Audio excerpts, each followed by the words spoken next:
Shalom Bapak Ibu dan kasih Tuhan.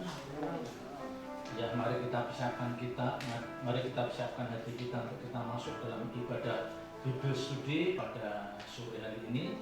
Haleluya. Mohon hadirat Tuhan melawat setiap kita. Haleluya. Kita angkat pujian menyenangkan hati Tuhan.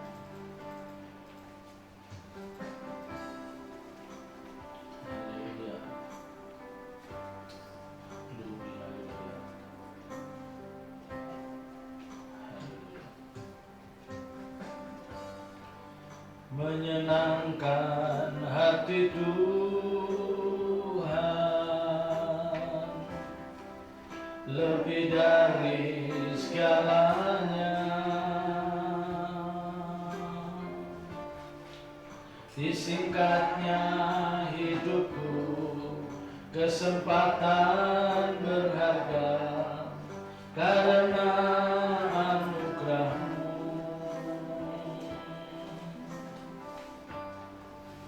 Di renungan hati ini, kata dan perbuatan,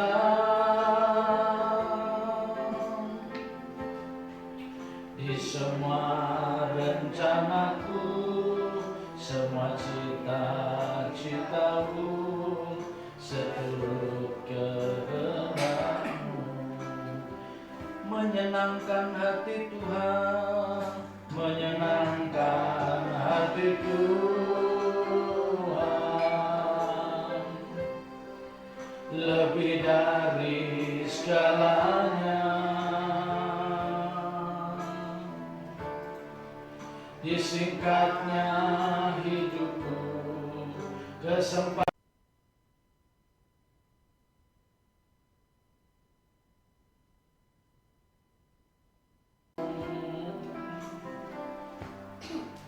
di renungan hati ini, kata dan perbuatan,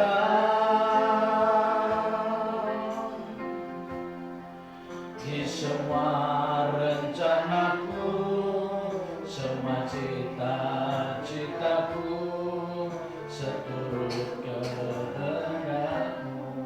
Sekali lagi katakan, menyenangkan hati Tuhan, menyenangkan hati Tuhan lebih dari segalanya. Disingkatnya hidupku, kesempatan berharga karena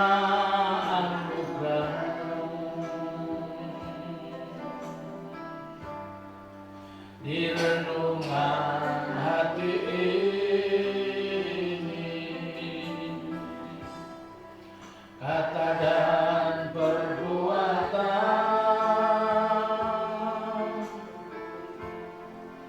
di semua rencanaku, semua cita-citaku, seturut kehendak-Mu. Engkau ciptakan aku untuk menyenangkan-Mu. Sepanjang hidup ini sampai di surga nanti, menyenangkan-Mu selalu. Di mana Engkau ada, aku rindu berada.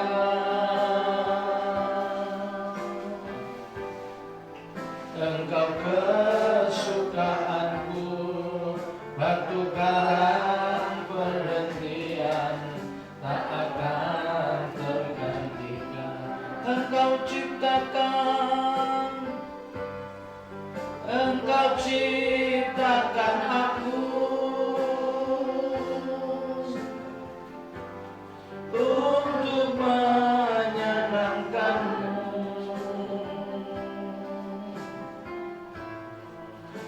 sepanjang hidup ini sampai di surga nanti, menyenangkanmu selalu. Di mana engkau ada, aku rindu berada. Engkau kesukaanku, batu karang perhentian, tak akan tergantikan. Katakan, menyenangkan hati Tuhan.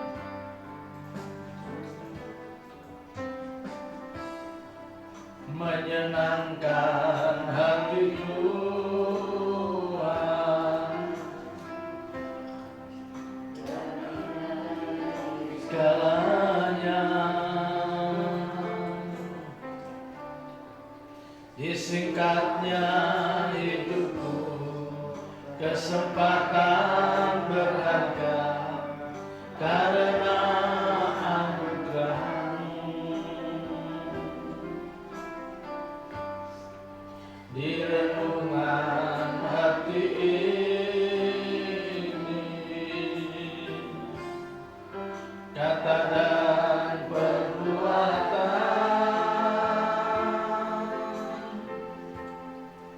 di semua rencana-Mu, semua cita-citaku, seluruh kehendak-Mu. Engkau ciptakan, Engkau ciptakan aku untuk menyenangkan-Mu. Sepanjang hidup ini sampai di surga nanti, menyenangkan-Mu selalu. Di mana engkau ada, aku rindu berada.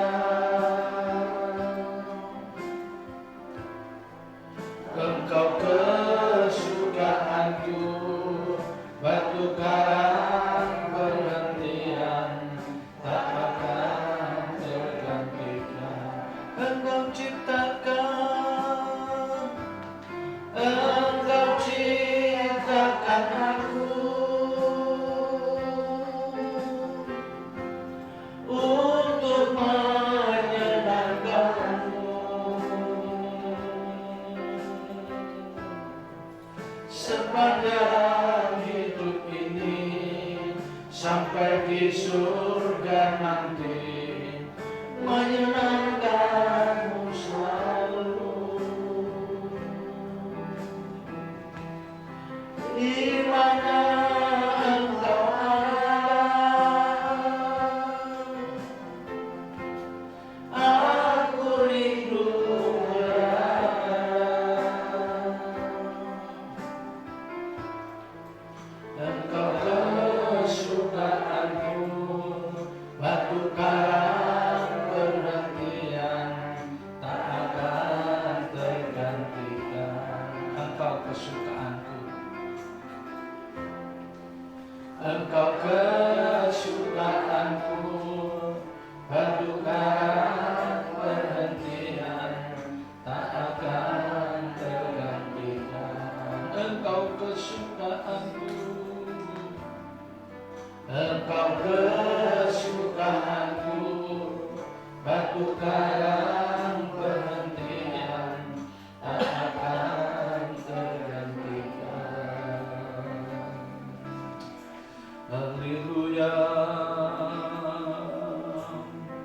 Kaulah segalanya, Kaulah segalanya, Kaulah segalanya, Kaulah segalanya bagiku.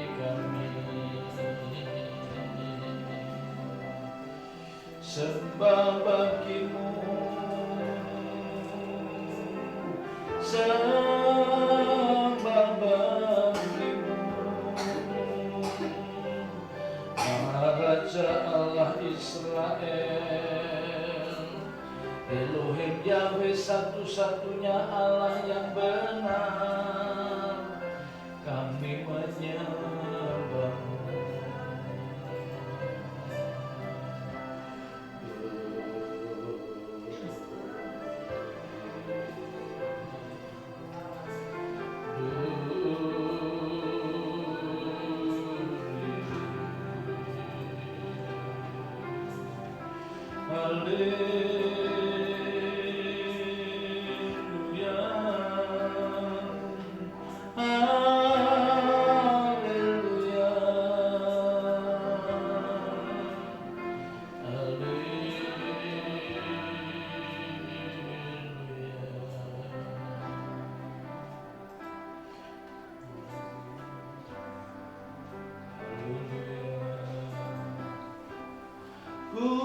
Kudus, kudus Tuhan, kudus namamu,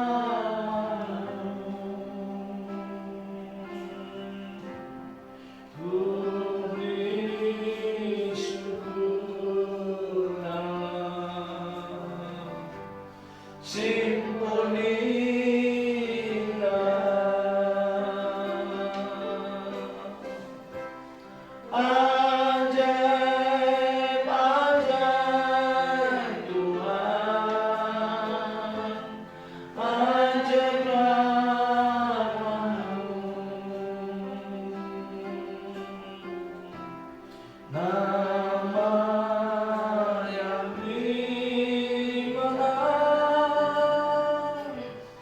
Yesus namanya ajaib-ajaib, ajaib-ajaib Tuhan, ajaib namamu.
sembah bagimu.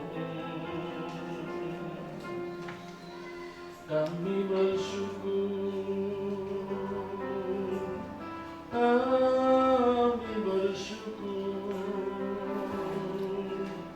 Kalau kami boleh ada seperti layaknya saat ini, kami bersyukur karena kasih dan kemurahan-Mu.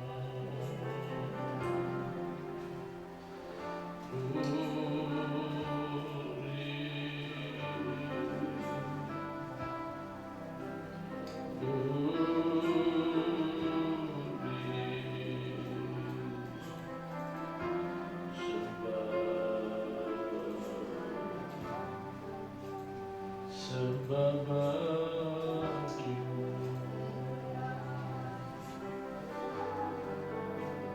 Katakan, Tuhan, aku rela.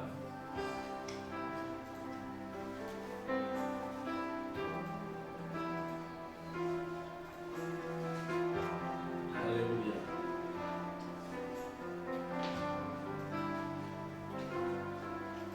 Haleluya. Haleluya.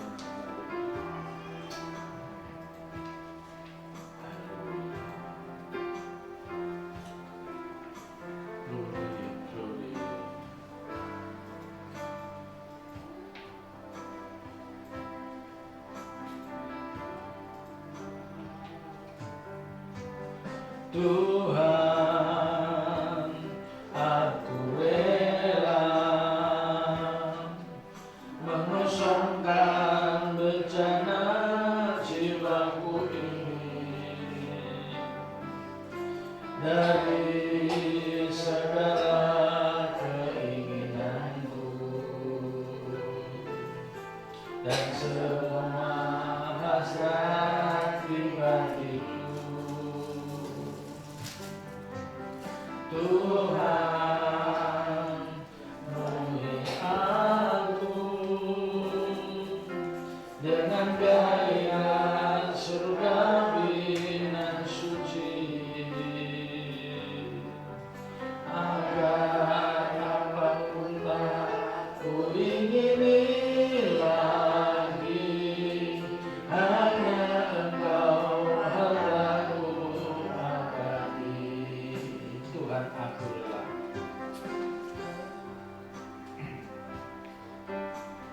Tuhan, aku rela mengosongkan bejana jiwaku ini dari segala keinginanku dan semua hasrat pribadiku. Tuhan, penuhi aku dengan gairah surgawi yang suci, agar apapun tak ku ingini lagi, hanya Engkau hartaku abadi. Saat ku pulang menghadap Bapa, hanya Engkau yang ku miliki. Kerinduan hatiku, kehausan jiwaku, dapat ku memandang wajah-Mu. Saat ku pulang menghadap Bapa, hanya Engkau yang ku miliki. Kerinduan hatiku, kehausan jiwaku, dapat ku memandang wajah-Mu.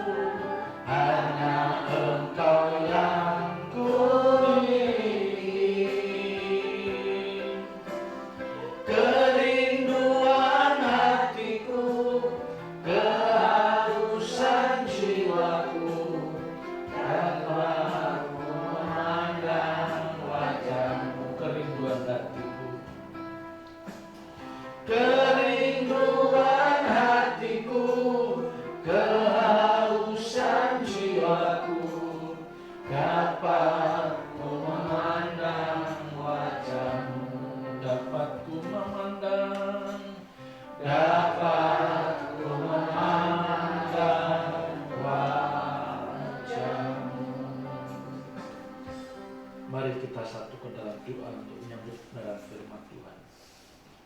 Bapa, tiba saatnya Engkau akan berbicara lewat hamba-Mu. Urapi hamba-Mu, singkapkan kebenaran-kebenaran-Mu. Roh Kudus, berikan kami pengertian hikmat surgawi untuk bisa memahami kebenaran-kebenaran ini dengan benar. Dalam nama Tuhan Yesus Kristus, kami menyerahkan jalannya pemberitaan firman pada sore malam hari ini dalam tangan kasih-Mu. Haleluya. Amin.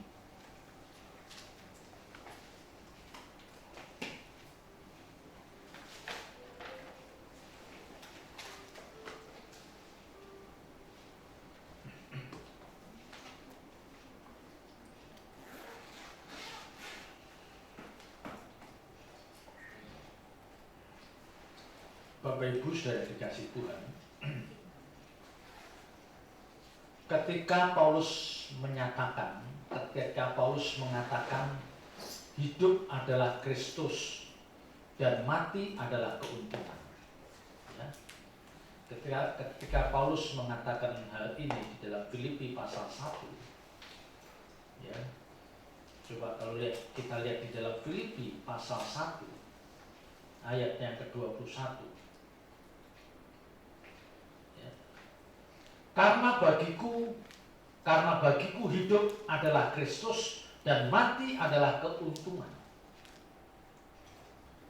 Ketika Paulus mengatakan hal ini, secara tidak langsung dia hendak menunjukkan pada kita orang percaya, Bapak Ibu Saudara dan saya, bahwa inilah standar hidup kekristenan. Inilah standar hidup kekristenan. Umat tebusan, orang percaya yang benar di hadapan Tuhan. Ini standar hidupnya. Ya, saya merenungkan kenapa Paulus mengatakan hal ini. Tentu ada maksud di balik ucapan Paulus ini. Ya, kalau kita lihat perikopnya kan itu tentang kesaksian Paulus dalam penjara. Ya, Paulus adalah sosok yang melewati kehidupan yang sangat luar biasa. Ya, artinya luar biasa itu nyaris komplit. Ya, dia dipuji banyak orang, tapi dia juga dikejar-kejar banyak orang. Dia mengalami penderitaan secara fisik, secara jasmani. Dia juga mengalami penderitaan secara psikis, masuk penjara, ditekan. Ini sosok yang sangat luar biasa. Maka setelah dia melewati perjalanan panjang dalam kekristenan ini sebagai pengikut Kristus yang sejati, Paulus bisa mengatakan hal ini. Karena bagiku hidup adalah Kristus dan mati adalah keuntungan. Kebenaran ini tidak bisa diucapkan oleh semua orang percaya. Ya. Kebenaran ini tidak bisa diucapkan oleh semua orang percaya, bahkan hamba Tuhan sekalipun. Mungkin dia bisa mengucapkan hal ini, hidup adalah Kristus dan mati keuntungan, tapi di mulut, ya di bibir. Kalau Paulus mengucapkan hal ini karena memang apa? Dia punya tekad yang kuat bahwa hidupnya diserahkan, dipersembahkan untuk pekerjaan Tuhan. Dan dia sedang menggenapi panggilan dalam hidupnya, yang itu ditandai dengan dari satu penderitaan ke penderitaan lainnya. Jadi tidak semua orang percaya bisa mengatakan hal ini dengan perspektif yang benar. Ya. Tidak semua orang percaya bisa mengatakan hal ini dengan dalam perspektif yang benar. Artinya apa? Dia tidak hanya meyakini kebenaran ini dan siap menjalani, tapi dia juga sudah masuk dalam kehidupan seperti itu. Ini enggak sembarangan apa yang diucapkan Paulus. Karena bagiku hidup adalah Kristus dan mati adalah keuntungan. Kita bisa membayangkan apa yang ada di dalam benak Paulus. Mati keuntungan, hidup adalah Kristus. Ya. Sementara Bapak Ibu Saudara, banyak orang percaya itu kalau dijak membahas tentang masalah kematian itu rata-rata ngeri. Kalau bisa topik lainnya, ya kalau bisa cari judul lainnya jangan tentang kematian. Padahal ini yang pasti tentang kematian itu pasti. Paulus berani mengatakan hidup adalah Kristus dan mati keuntungan. Maka saya katakan yang bisa mengucapkan ini dengan dalam perspektif yang benar adalah orang-orang yang sudah melewati kehidupan di mana dia berjalan dengan Tuhan dengan rentang waktu yang cukup lama. Kalau mereka belum pernah menderita, masih memanjakan perasaan, masih punya banyak keinginan, ya ada yang dibidik di dalam hidupnya. Makanya dia nabung, ya dia nyimpen. Ada yang dibidik di dalam hidupnya. Tidak mungkin bisa mengucapkan hal ini. Ya, bagiku hidup adalah Kristus dan mati adalah keuntungan. Pasti orang-orang seperti ini dia tidak pernah membayangkan bahwa kematian itu bisa menjemput setiap orang kapan saja. Ya. Jadi orang-orang yang dalam benaknya, dalam pikirannya itu banyak agenda. Yang itu bukan agenda yang Tuhan taruh di dalam dirinya. Nggak mungkin bisa mengatakan hal ini. Sekalipun dia seorang hamba Tuhan yang hebat, nggak bisa. Hidup adalah Kristus dan mati adalah keuntungan. Ya, jadi jarang orang berani mengucapkan kebenaran ini dengan perspektif yang benar. Artinya dia yakin dengan kebenaran itu dan dia punya hasrat yang kuat untuk menggenapi. Hidup adalah Kristus.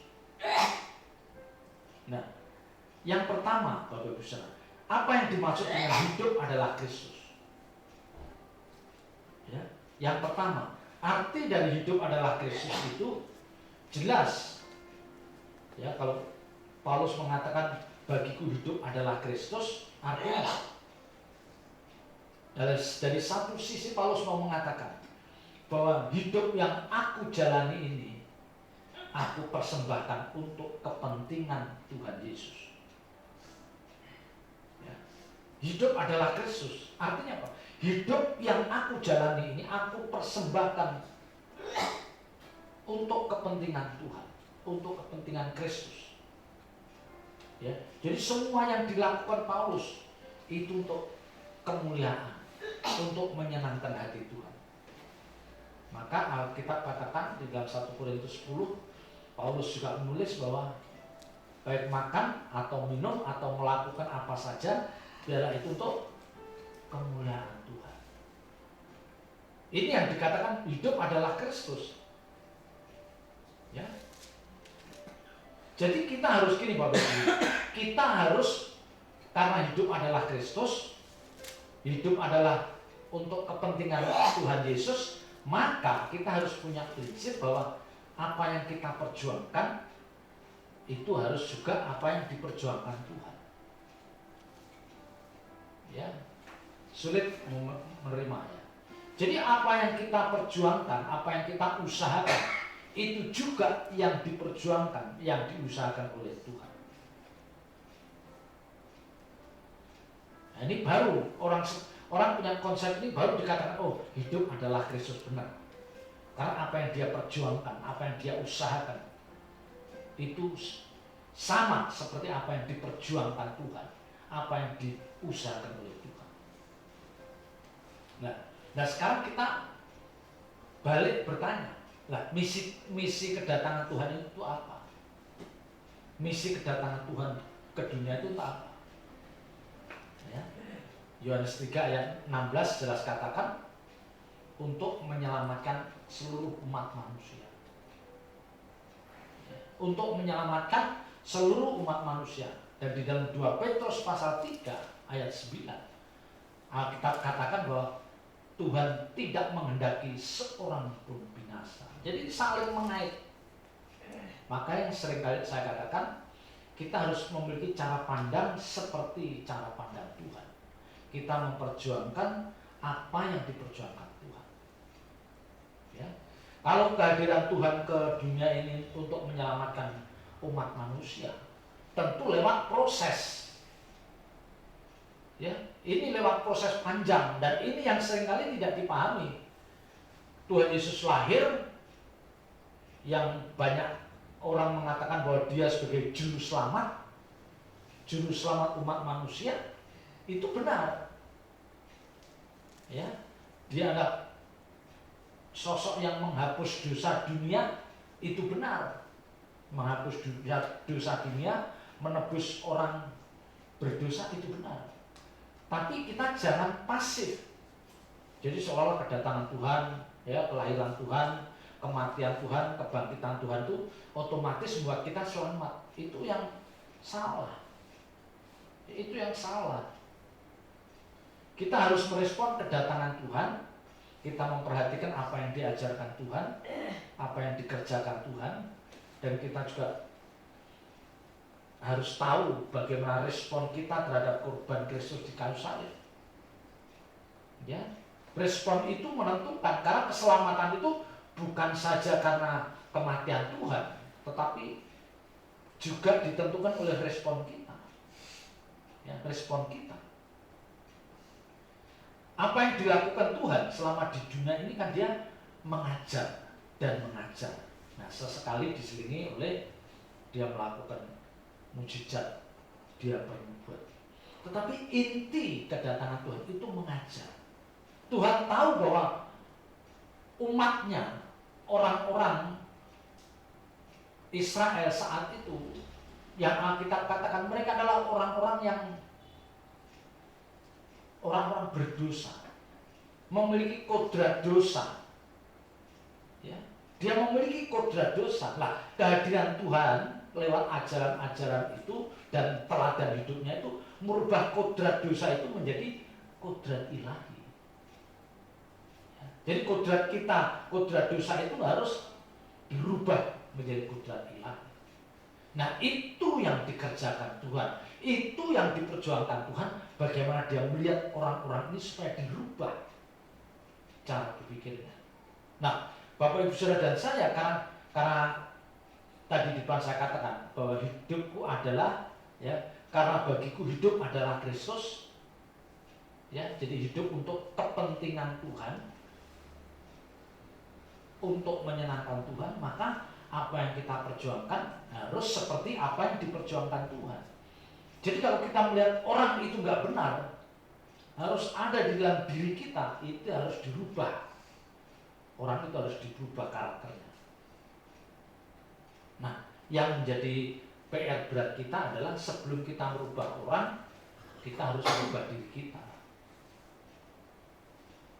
Sebelum kita merubah orang lain, kita harus merubah diri kita. Bagaimana kita merubah? Dengan berjuang semampu kita untuk membawa kodrat dosa yang ada dalam diri kita menjadi kodrat ilahi. Ya, ini baru kalau orang punya spirit seperti ini, baru dia berani mengatakan bagiku hidup adalah Kristus. Bagiku hidup adalah Kristus. Ya, karena dia berjuang apa yang Tuhan perjuangkan. Dan Tuhan juga meluruskan apa yang salah dengan cara berpikir orang-orang saat itu. Ya, seperti ketika orang-orang Farisi itu membawa perempuan yang berzina itu dibawa di hadapan Tuhan. Ya, padahal kalau menurut hukum Taurat dia harus dirajam. Itu kan diuji. Ya, orang-orang itu menguji, coba Tuhan Yesus saya hadapkan ini orang yang jelas-jelas perempuan ini berzina, apa yang akan dilakukan? Ya, semua orang akan berpikir atau dia akan berharap Tuhan melakukan seperti apa yang diajarkan hukum Taurat. Tapi ternyata Tuhan tidak melakukan. Ya, kalau menurut hukum Taurat dia harus dirajam. Tapi Tuhan katakan, siapa yang tidak berbuat dosa, biar dialah yang pertama kali lempar. Akhirnya tidak ada yang lempar.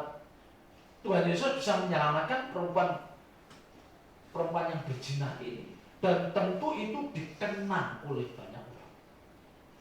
Itu pasti diingat oleh banyak orang.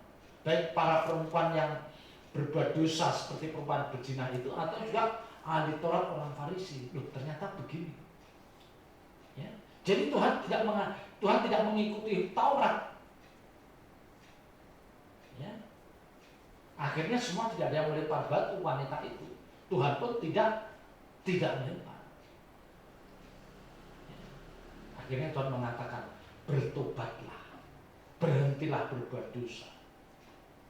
Nah, Bapak Ibu Saudara dan saya harus belajar seperti itu.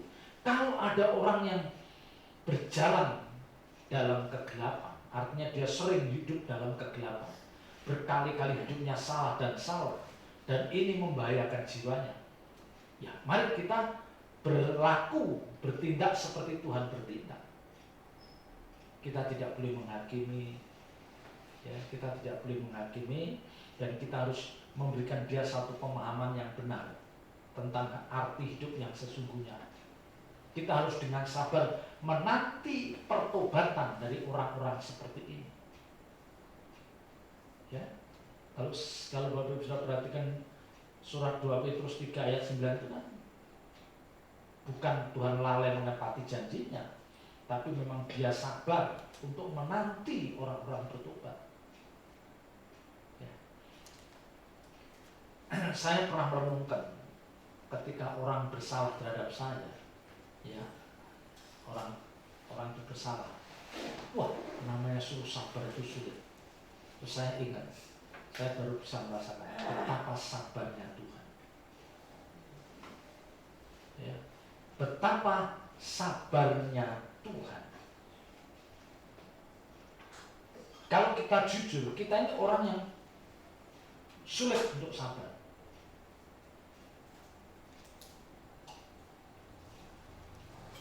Mau kita, keinginan kita, kalau ada orang yang melukai kita, mencederai hati kita, mau kita, wah, cepat Tuhan hukum. Atau kalau enggak, kita pakai orang lain untuk membalas sakit hati kita. Bisa. Tapi itu bukan cara yang diambil Tuhan. Ya. Kan jarang dalam diri kita itu jarang. Kalau ada orang yang terlalu melukai kita, ya, terlalu artinya sangat melukai, jarang dalam batin kita mengatakan mudah-mudahan kamu cepat bertobat. Jarang. Udah, percaya deh, jarang. Terus kita punya dalam hati kita punya, aku nunggu kapan kamu bertobat. Ya, yang ada satu, kita ingin membalas langsung. Yang kedua, dia berharap Tuhan yang membalas lewat orang lain, ya, biar dia tahu rasa. Itu yang ada dalam benak kita.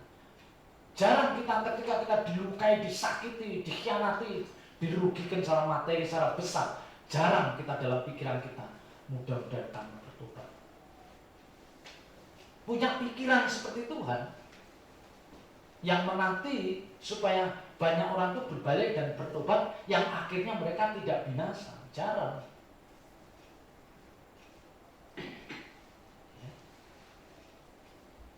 Nah, makanya yang dikatakan, kalau Bapak Ibu sudah dan saya berani mengatakan dengan perspektif yang benar bahwa hidup adalah Kristus, ya pikiran seperti ini harus ada dalam diri kita.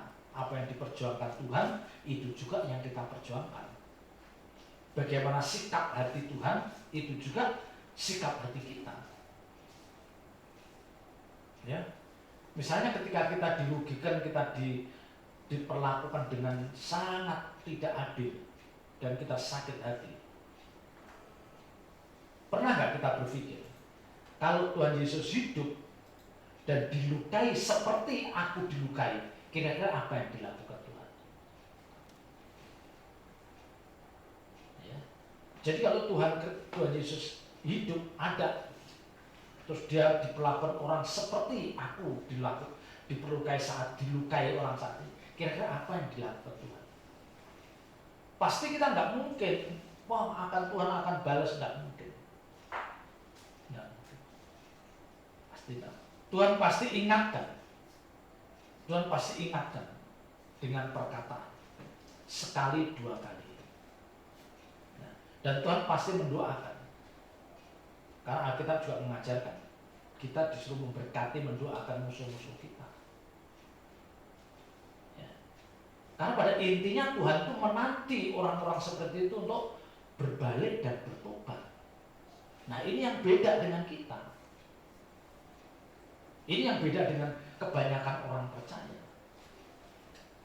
Nah, makanya kalau berani mengatakan hidup adalah Kristus, ya udah, hidup seperti apa Tuhan, itu yang harus kamu jalani.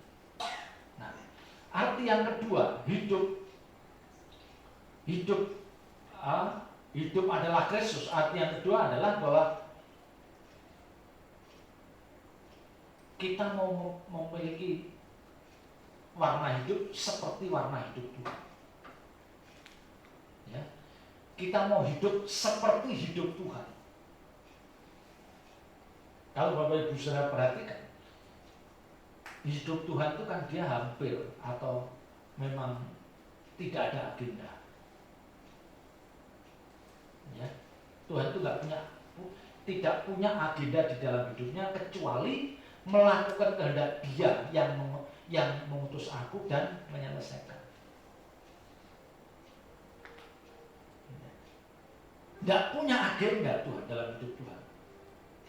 Karena Alkitab katakan makananku, rezekiku adalah melakukan kehendak Dia yang mengutus aku dan menyelesaikan. Jadi rezeki, berkat, makanan bagi Tuhan itu kalau yang mulia Tuhan itu melakukan kehendak Bapa. Nah, bagaimana Bapak Ibu Saudara dan saya juga punya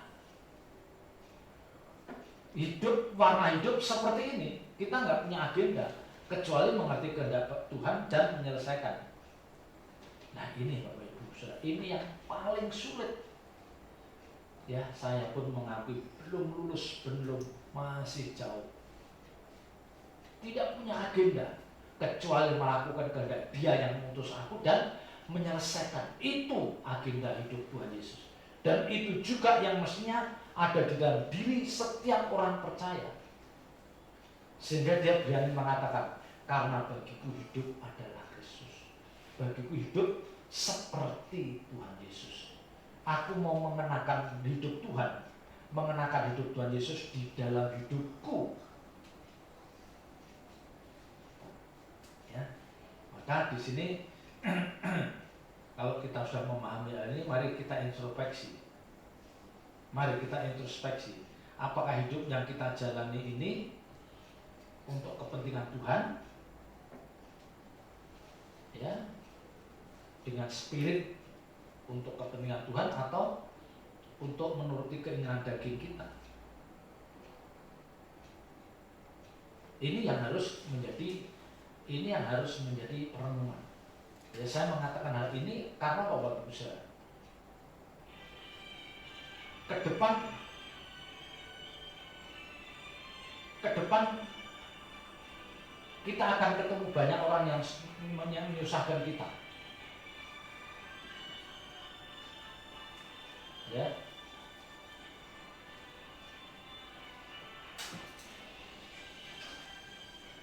Saya mengatakan hal ini apa? Ke depan kita akan banyak tantangan. Banyak tantangan. Yang akhirnya nggak ada pilihan kecuali kita harus berani mengatakan, aku tidak punya agenda kecuali agenda yang Tuhan taruh dalam hidup saya. Nah ini yang berat. Ini yang berat. Ya, ini yang berat Bapak Ibu saya. Maka tadi saya katakan kita berandai-andai. Kalau Tuhan Yesus ada, saat ini ada. Kira-kira apa yang dilakukan Tuhan? Kalau Tuhan diperlakukan seperti aku diperlakukan orang ini, kita berandai-andai. Pasti kita nggak mungkin, wah Tuhan akan balas, nggak mungkin. Kita tahu track recordnya Tuhan, bagaimana rasa belas kasihan terhadap orang itu luar biasa. Ya, bagaimana keinginan yang kuat untuk mengampuni itu begitu kuat. Ya, Bapak Ibu yang dikasih Tuhan, saya membahas Filipi 1 ayat 21 ini. Saya akan ngajak Bapak Ibu saudara untuk masuk dalam 1 Timotius. Ya, 1 Timotius. 1 Timotius pasal 1. 1 Timotius pasal 1 ayat 8 dan 9. 1 Timotius 1 ayat 8 dan 9. Kita tahu bahwa hukum Taurat itu baik kalau tepat digunakan, yakni dengan keinsafan bahwa hukum Taurat itu bukanlah bagi orang yang benar. Ingat, hukum Taurat itu bukan bagi orang yang benar. Ya, saya ketika membaca ini makin diteguhkan. Ya, hukum Taurat itu bukan bagi Bapak Ibu Saudara dan saya.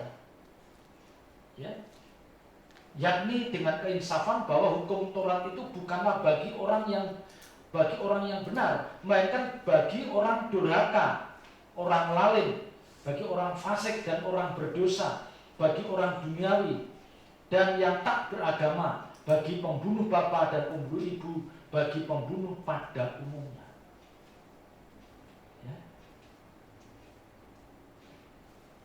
Jadi hukum Taurat itu tidak untuk kita.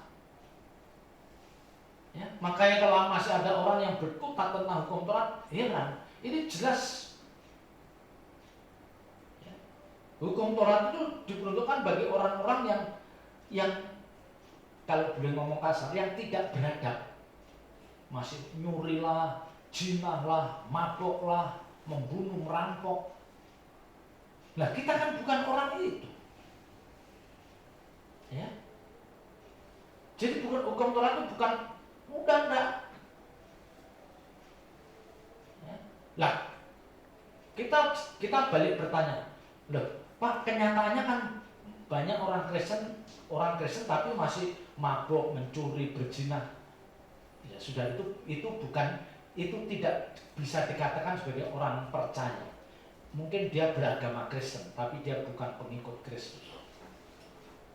Ya.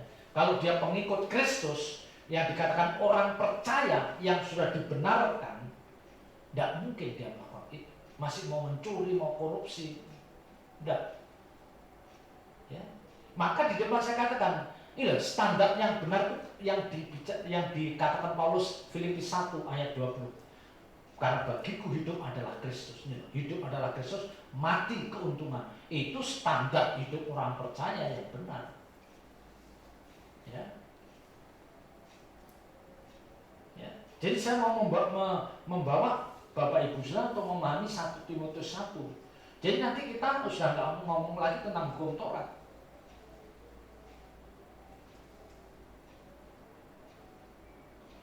Ya, ayat 8, 1 Timotius 1 ayat 8, saya ulang. Kita tahu bahwa hukum Taurat itu baik kalau tepat digunakan.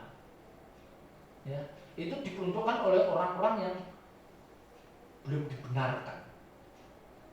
Ya, dia orang-orang yang belum memahami menjadi pengikut Kristus yang sejati. Yakni, ya, dengan keinsafan, kesadaran kita bahwa hukum Taurat itu bukanlah bagi orang yang benar.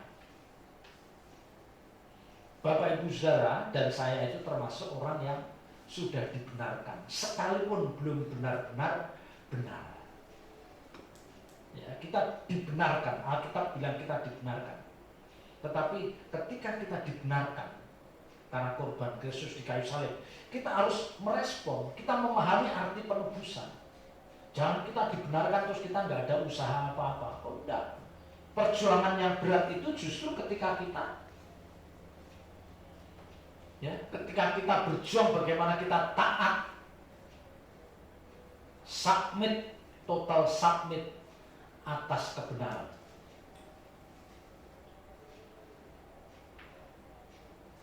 Ya. Kalau kita lihat di dalam 2 Korintus, ya, dalam 2 Korintus pasal 5, 2 Korintus pasal 5 ayat 21. 2 Korintus 5 ayat 21. Dia yang tidak mengenal dosa telah dibuatnya menjadi dosa karena kita, supaya dalam dia kita dibenarkan oleh Allah. Di dalam dia. Supaya dalam dia. Artinya dalam dia itu apa? Artinya apa? Kita dalam persekutuan. Kita ada dalam persekutuan. Kita dibenarkan oleh Allah. Jadi kalau kita tidak ada di dalam dia, kita tidak ada dalam persekutuan dengan Tuhan, ya kita tidak dibenarkan oleh Allah. Ya. Jadi kalimat yang mengatakan supaya dalam dia kita dibenarkan, artinya apa? Kita itu ada dalam persekutuan dengan Tuhan, baru kita dibenarkan. Ya. Sama dengan tadi, karena bagiku hidup adalah Kristus. Ya. Lagi kita lihat di dalam Galatia. Di dalam Galatia pasal 3 ayat yang ke-24. Ya, ini meneguhkan tadi 1 Timotius 1. Galatia 3 ayat 24. Jadi hukum Taurat adalah penuntun bagi kita sampai Kristus datang. Sudah, sampai Kristus datang. Begitu Kristus datang, Kristus mengajar, udah nggak berlaku hukum Taurat. Ini jelas.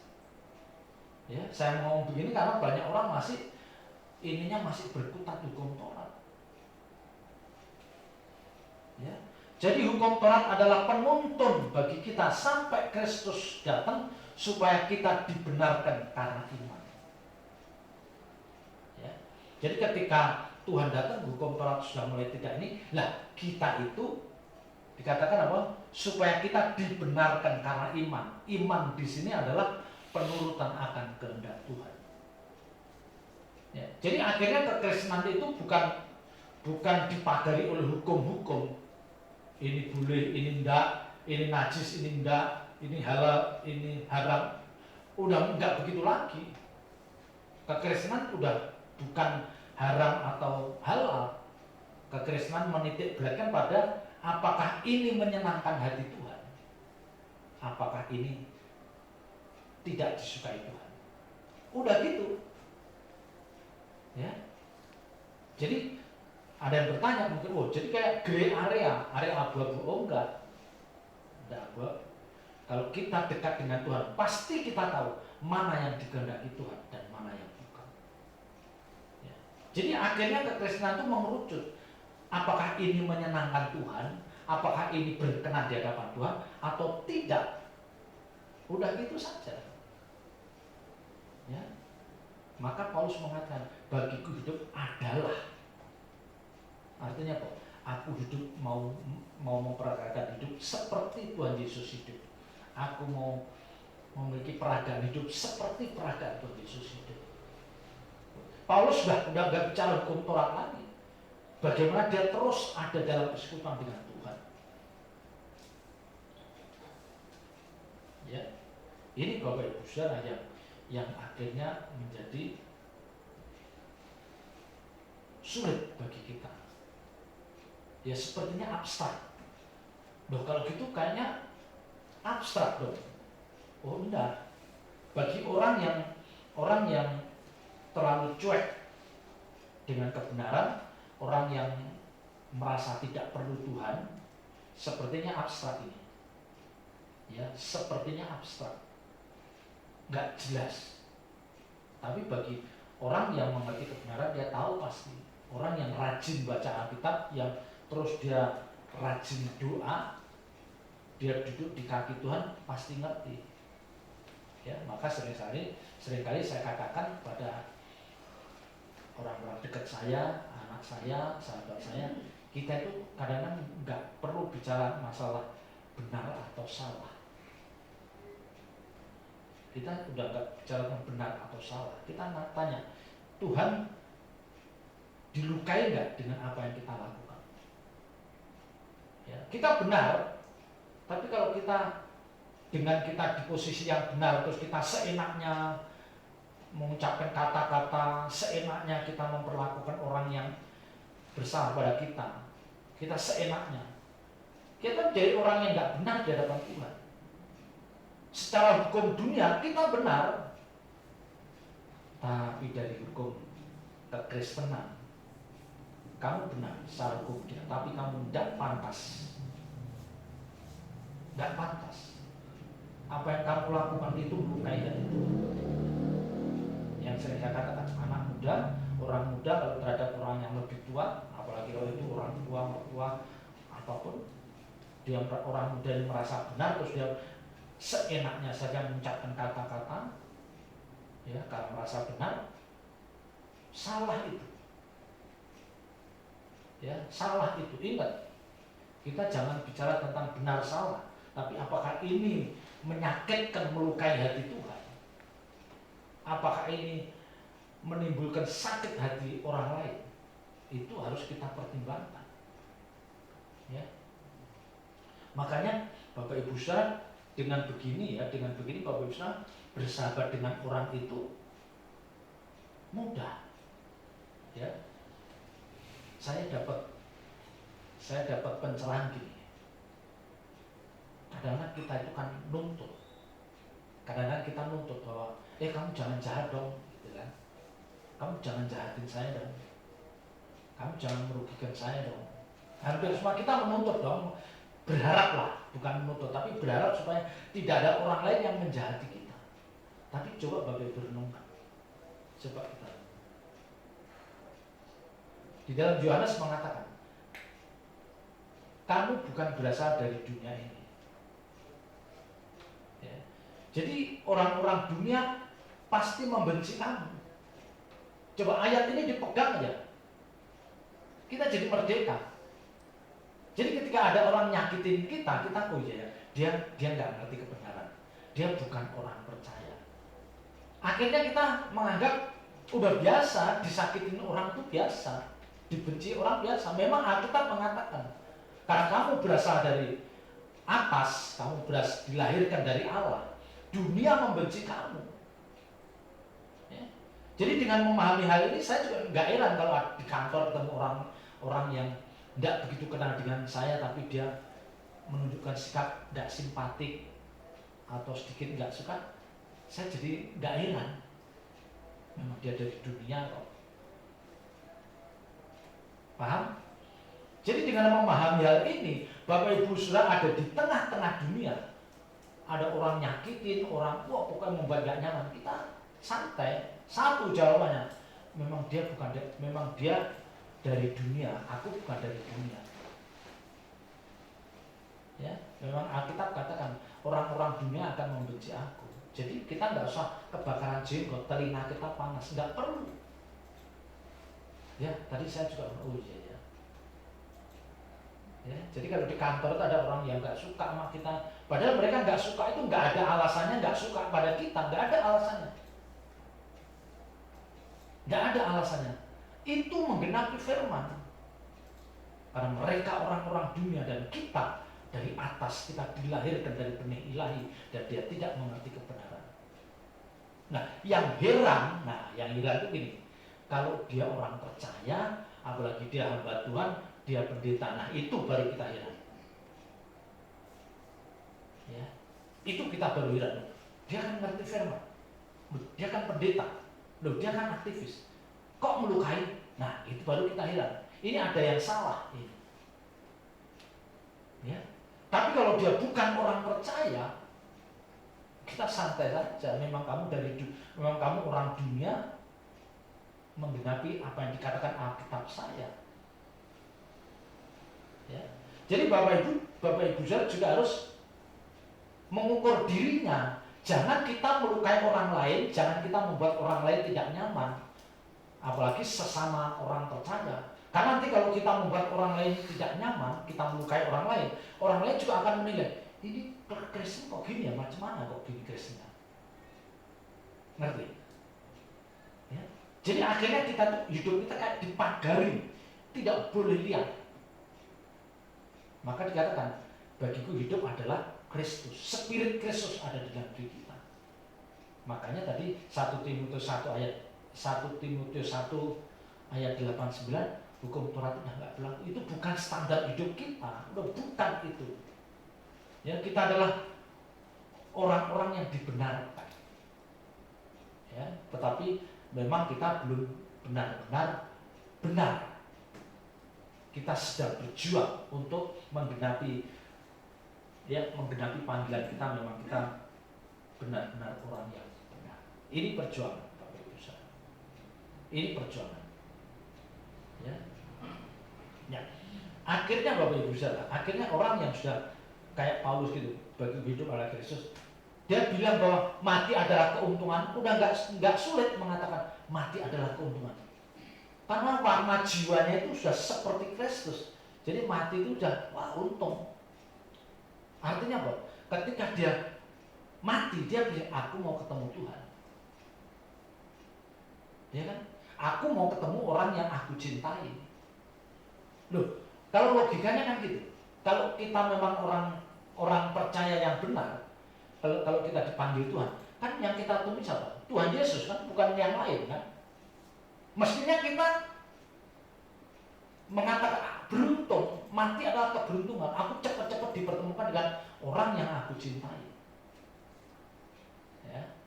Tapi memang orang kalau belum memiliki pemahaman yang lengkap, kematian itu bisa menggetarkan, bisa menakutkan, menggetarkan.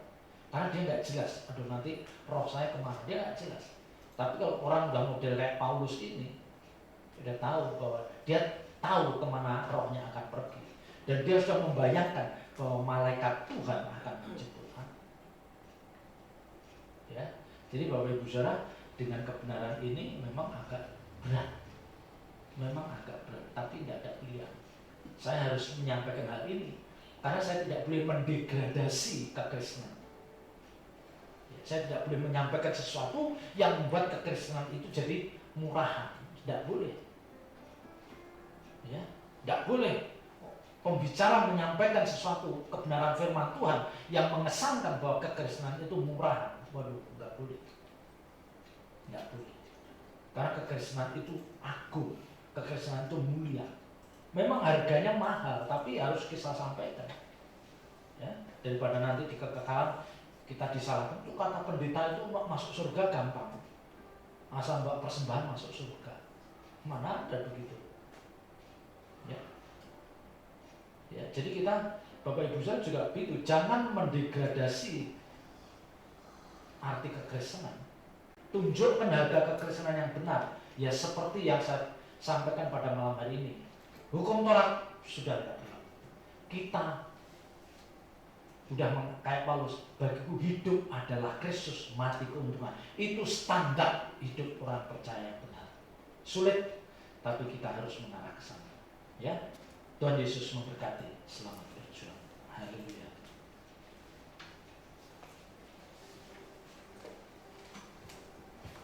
Yuk kita bangkit berdiri. 36.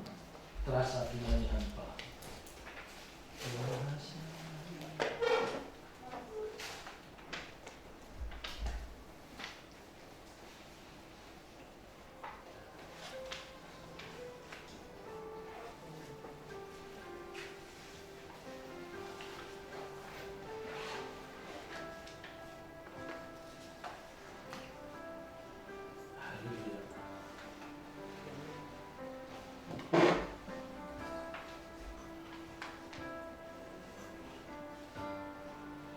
Terasa dunia ini hampa, fana, tiada bermakna,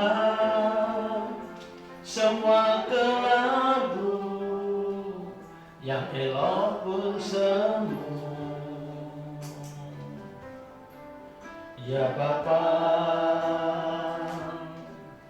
nyalakan nafasku seperti pada putramu,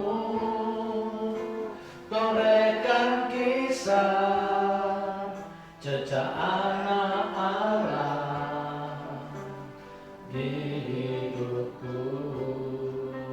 Terasa dunia ini, terasa dunia ini hampa, fana, tiada bermakna, semua kelabu yang elok pun semu. Ya Bapa,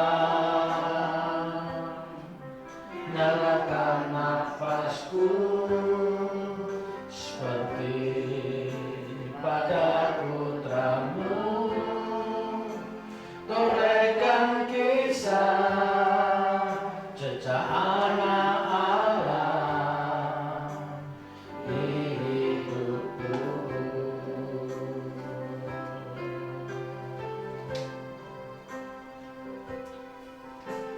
Di hamparan padang kehidupan, ku rajut senyummu.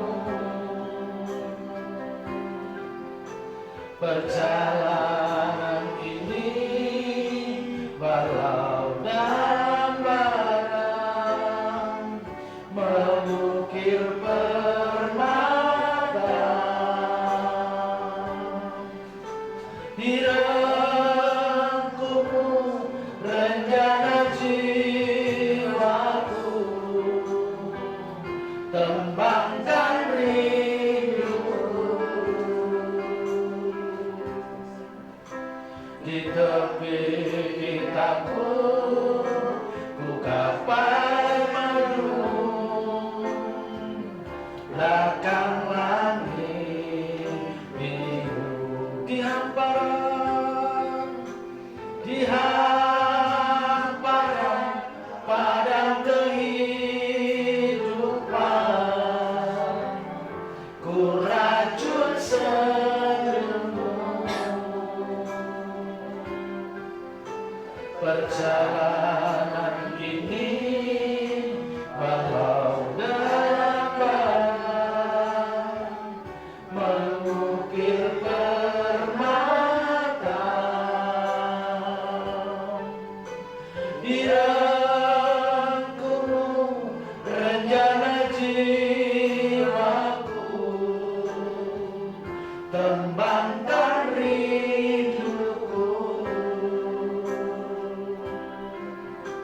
Di tepi kitabku ku gapai mendung, belakang langit biru, belakang langit biru, belakang langit biru, belakang langit biru, belakang langit biru. Bapa, kami bersyukur atas penyertaan Tuhan. Engkau telah menyingkapkan kebenaran dalam firman-Mu, bahwa standar hidup orang percaya yang benar seperti yang dikatakan Paulus, bahwa hidup adalah Kristus dan mati adalah keuntungan. Tapi tidak mudah mengucapkan hal ini. Kami semua harus memiliki pemahaman yang benar.